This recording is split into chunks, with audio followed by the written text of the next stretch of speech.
trembling nurse they mocked for 3 months because she refused to look doctors in the eye. They mistook her shaking hands for weakness, never suspecting those same hands had once held the lives of Tier 1 operators together in the darkest valleys of Afghanistan.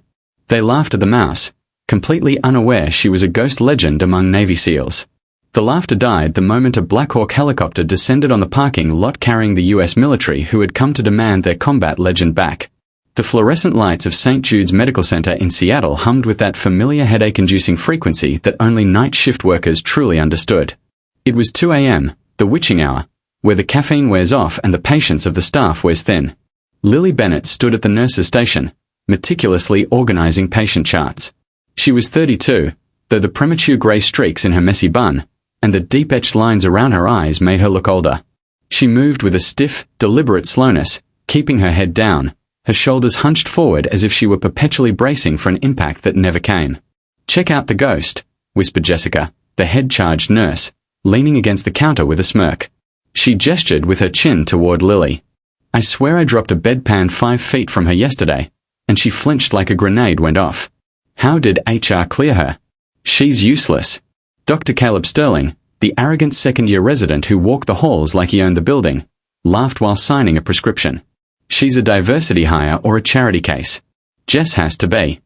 I asked her for a 16-gauge 4 during the trauma intake last night, and she just stared at the tray for 5 seconds before moving. 5 seconds. In my 5 seconds is a lifetime." Lily heard them. She always heard them. Her hearing had been tuned in environments where the snap of a twig could mean an ambush. But she said nothing. She simply tightened her grip on the clipboard, her knuckles turning white. She wasn't just quiet. She was aggressively submissive. She took the worst shifts without complaint. She cleaned up vomitus that the orderlies ignored. She let Dr. Sterling berate her for errors she didn't make. She had transferred here from a VA hospital in Ohio with a redacted file that the hospital administrator, Mr. Henderson, had only glanced at before hiring her.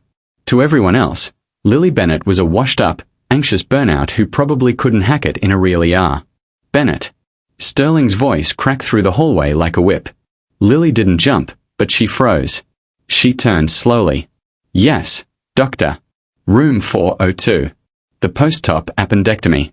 His BP is spiking. I told you to push Letool 20 minutes ago. Why is the chart empty?" Sterling was standing over her, using his height to intimidate.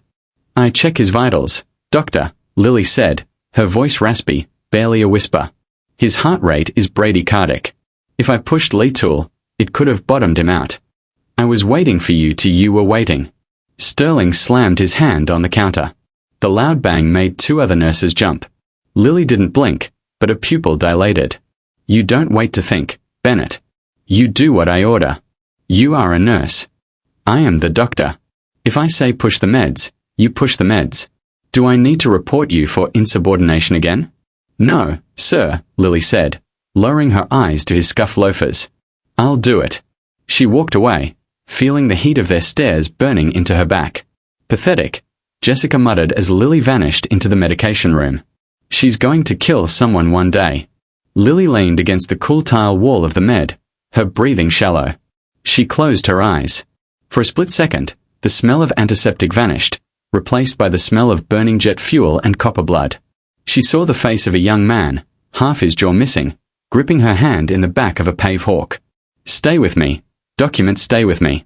She shook her head violently, snapping the rubber band on her wrist, a grounding technique her therapist had taught her. She wasn't Doc anymore. She was just Nurse Bennett, and she needed this job. She needed the quiet. She needed the anonymity. But the quiet was about to be broken. 2 weeks later, the facade began to crack. It was a chaotic Tuesday afternoon. A massive pileup on I-5 had flooded the AR. St. Jude was at capacity. Every bay was full. Doctors were shouting orders, and the floor was slick with saline and blood. Lily was assigned to triage Bay 3, assisting Dr. Sterling with a code yellow, a middle-aged construction worker named Mike, who had been pulled from a crushed sedan. He was conscious, talking, but complaining of chest pain. "It's just bruising from the seatbelt," Sterling announced dismissively, shining a pen light into Mike's eyes. "Get him a chest x-ray when the machine opens up. Give him some Tylenol and move him to the hallway. We need this bed for the criticals. Doc, It hurts to breathe. Mike wheezed, clutching his left side. You broke a rib, Mike. It hurts. That's how it works. Sterling snapped, turning to leave. Bennett, move him. Lily moved to the bedside to unlock the wheels. But she paused. She looked at Mike. She looked at the way his jugular vein was slightly distended, pulsing against the skin of his neck. She watched his breathing. It wasn't just shallow. It was asymmetrical. Stop, Lily said. Sterling spun around, sweat dripping from his brow. Excuse me. Don't move him, Lily said. Her voice was different. The rasp was gone. It was flat, cold, and commanding. He's not stable. I am the attending here, Bennett. I cleared him. Move the damn bed. Look at his JVD, Lily said, pointing to the patient's neck. Look at the tracheal deviation starting. It's slight, but it's there. And listen to his speech pattern. He's air-hungry. This isn't a broken rib. It's a tension pneumothorax, and it's evolving fast. If you move him to the hallway, he codes in 5 minutes. He dies in 7. The entire bay went silent. Jessica, who was stalking gauze nearby, froze. Dr. Sterling looked at Lily as if the hospital mouse had just spoken in tongues. You are a nurse, Sterling hissed, stepping into a personal space. You do not diagnose. You do not speak. You beep beep beep. The monitor screamed. Mike's eyes rolled back into his head. His blood pressure plummeted instantly to 60/40 THS. His crashing, Jessica screamed. Sterling panicked. The arrogance drained from his face, replaced by the terrified incompetence of a resident who had made the wrong call. Get the crash cart. Tube him. Get anesthesia down here. No time, Lily said. She didn't wait for permission. She didn't tremble. In one fluid motion, Lily reached into her pocket. She didn't have a scalpel. She pulled out a thick 14-gauge angioth needle. She ripped Mike's gown open. Bennett, what the hell are you doing? Sterling shouted, reaching for her arm. Lily caught Sterling's wrist midair. Her grip was iron. She didn't even look at him. Her eyes were locked on the patient's second intercostal space. She squeezed Sterling's wrist so hard the doctor yelped and dropped to one knee. Step back, she ordered. It wasn't a request. It was a field order. She palpated the chest wall once, twice. Thump. Without hesitation, she drove the needle into Mike's chest. H. The sound of trapped air escaping the chest cavity was audible over the chaos of the ER. It sounded like a tire deflating. Mike gasped. A massive life-affirming intake of breath. The monitor immediately stabilized. The heart rate settled. The blood pressure climbed. Lily taped the needle in place, checked the pupils, and then finally let go of the breath she was holding. She turned to find the entire trauma team staring at her. Sterling was clutching his wrist, his face red with humiliation and shock. Needle decompression, Lily said quietly, reverting instantly to her submissive posture, her shoulders slumping. Standard protocol for that kind of thing. Sorry, doctor. I panicked. You panicked? Sterling whispered, standing up slowly. You just performed an advanced surgical procedure. Without a license. You assaulted a doctor. You. He looked at the patient, who was now pink and breathing comfortably. He couldn't deny she had saved the man's life. But his ego was bruised far worse than his wrist. Get out, Sterling said, his voice trembling with rage. Get out of my ER. You're done, Bennett. I'm going to the board. You'll never work in medicine again. Dad, Lily nodded, staring at the floor. Yes, doctor. She walked out of the ER, past the stunned staff. She went to the locker room, sat on the bench, and began to untie her shoes. She was fired. It was over. She would have to move again, find another small town, disappear again. She reached for her bag and her hand brushed against the old worn dog tags she kept in the inner pocket.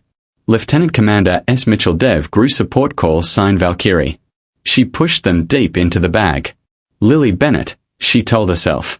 My name is Lily Bennett. But outside the low, thumping rhythm of rotors began to vibrate the windows of the hospital. It wasn't the usual medevac chopper.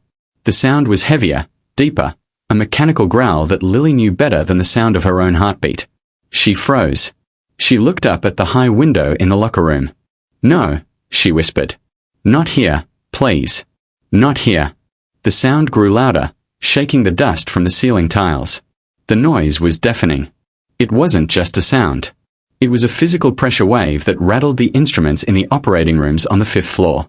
In the emergency room, chaos reigned. Patients were screaming, clutching their ears. The automatic sliding doors at the ambulance bay blew open and stuck there, jammed by the sheer force of the wind. Outside, in the physician's parking lot, specifically crushing Dr. Sterling's reserve spot sign, a massive shadow descended from the sky. It was an MH-60M Blackhawk, but not the standard military issue. This machine was matte black, devoid of reflective surfaces with no identifying white stars or unit numbers painted on the fuselage. It was a ghost bird, an asset of the Joint Special Operations Command, JOK. Dr. Sterling, still fuming from the incident with Lily, stormed towards the ambulance bay doors, followed closely by Mr. Henderson, the hospital administrator, and Paul, the lone, overweight security guard. This is insane. Sterling screamed over the roar of the rotors. They're landing in the staff lot. That's a violation of FAA regulations. I'm going to have their licenses. Paul, get their badge numbers. Paul, clutching his hat, looked at Sterling like he was insane. Doctor, that's a military chopper. I don't care who they are. They're damaging my BMW. The helicopter touched down, the landing gear groaning as it compressed under the weight. The rotors didn't spin down. They kept turning at high idle, kicking up a storm of grit, candy wrappers, and loose gravel that pelted Sterling's face. The side door of the Black Hawk slid open with a metallic clack. 4 men jumped out. They didn't look like the National Guard soldiers the hospital staff saw during flood relief. These men were bearded, their faces smeared with grease and dirt. They wore multicam trousers and t-shirts stretched tight over armor plates. Their helmets were high-cut, adorned with strobes, battery packs, and quad-lens panoramic night vision goggles flipped up like insect eyes. And they were armed, heavily armed. Short-barreled 416 Hong Kong dollars rifles with suppressors were slung across their chests. They moved with a predatory fluid grace. Weapons at the low ready, scanning the perimeter, not like visitors, but like they were securing a landing zone in hostile territory. Hey! Sterling marched forward, his white coat flapping violently in the rotor wash. He held up a hand. You cannot land here. This is a private medical facility. You are trespassing. The lead operator, a towering man with a thick red beard and a scar running through his left eyebrow, didn't even slow down. He simply walked through Sterling as if the doctor were a ghost. His shoulder checked Sterling hard enough to send the doctor stumbling back into a row of shopping carts. The operator ignored him and marched straight for the automatic doors. He reached up to his radio headset. Havoc to base. We are on deck. Securing the asset now. Mr. Henderson, the administrator, found his courage. He stepped in front of the sliding doors, blocking the entrance. Now see here. I am the administrator of this hospital. You cannot bring weapons in here. Who is in charge? The lead operator stopped. He looked down at Henderson. His eyes were icy blue and bloodshot. He looked like he hadn't slept in 3 days. On his plate carrier, a patch read simply, Breaker. Move. Breaker said. His voice was gravel, low and dangerous. I will call the police. Henderson squeaked. Breaker stepped closer, looming over the small man. Sir, we are operating under Title 50 authority sanctioned by the National Security Council. If you do not move, my team will breach these doors and you will be detained for interfering with a federal operation. Now move. Henderson scrambled aside. The 4 operators stormed into the ER lobby. The waiting room fell silent. A crying baby stopped crying. A man with a broken arm forgot his pain. The presence of these men sucked the oxygen out of the room. They brought the smell of ozone, aviation fuel, and old sweat into the sterile environment. Sterling ran in after them, red-faced and panting. Security Paul, stop them. They're looking for drugs. That has to be it. Breaker stopped in the center of the triage area. He didn't look at the patients. He didn't look at the doctors. He scanned the nurse's station. Where is she? Breaker barked. Jessica, the charge nurse, was trembling behind the counter. Who the nurse? Breaker said, his hand resting near his sidearm, not threateningly, but habitually. New hire, quiet, scars on her hands. Where is Valkyrie? Valkyrie. Jessica stammered. We don't have anyone named Valkyrie. We have a Lily. Lily Bennett. Breaker looked at his team. Clear the back. Find her. You're looking for Bennett. Sterling laughed. A hysterical high-pitched sound. The mouse. The incompetent one. I just fired her. She's in the locker room packing her trash. You guys are here to arrest her, right? Did she kill someone at her last hospital? I knew it. I knew she was a fraud. Breaker turned slowly to face Sterling. The other three operators stopped, their hands tightening on their rifles. The air in the room grew heavy. You fired her? Breaker asked softly. Damn right I did. Sterling puffed out his chest. She assaulted me. She performed an unauthorized procedure. She's unstable. Beer walked up to Sterling until they were nose to nose. The operator smelled of gunpowder. If you fired her, Breaker whispered, then you just compromised the most valuable medical asset the United States Navy possesses. And if she's left the building, Doctor, I'm going to hold you personally responsible for the death of the man in that chopper. Sterling blinked. What? Check the locker room. Breaker shouted to his team. Go. Lily had her shoes tied. Her bag was slung over her shoulder. She was walking towards the back exit of the locker room, intending to slip out the fire escape and vanish into the alleyway. She heard the commotion outside, the shouting, the heavy boots on the linoleum. She knew that cadence. She knew the sound of those boots. Don't turn around, she told herself. Just keep walking. You're Lily Bennett. You're a nobody. Valkyrie, the voice echoed off the metal lockers. It was a voice she hadn't heard in 18 months. A voice she had tried to drown out with therapy and medication. Lily froze. Her hand hovered over the push bar of the exit door. Don't make me chase you, Lily, the voice said. It was softer now, pleading. Lily slowly turned around. Standing in the doorway of the locker room was Commander Jack Breaker Hayes. He looked older than she remembered, more grey in the beard, darker circles under the eyes. But he was still the mountain of a man who had carried her out of the Zagros Mountains when she took shrapnel to their leg. I'm not her anymore, Jack, Lily said, her voice shaking. I'm retired. I'm out. I signed the papers. There is no out for people like us, Lily, Jack said, stepping into the room. He left his rifle with his team in the hall. He approached her with open hands. You know that I can't do it, Lily whispered, tears welling in her eyes. I can't lose another one. I can't have that blood on me again. I'm just a nurse now. I hand out Tylenol. I get yelled at by residents. It's peaceful. Peaceful. Jack scoffed gently. I saw you in the hall. You look like a caged animal. You're dying here, Lily. Slowly. We both know it. Why are you here, Jack? Lily asked, hardening her expression. You didn't land a bird in a civilian hospital parking lot just to say hi. Jack's face fell. The tough warrior mask slipped, revealing a terrified friend. It's text.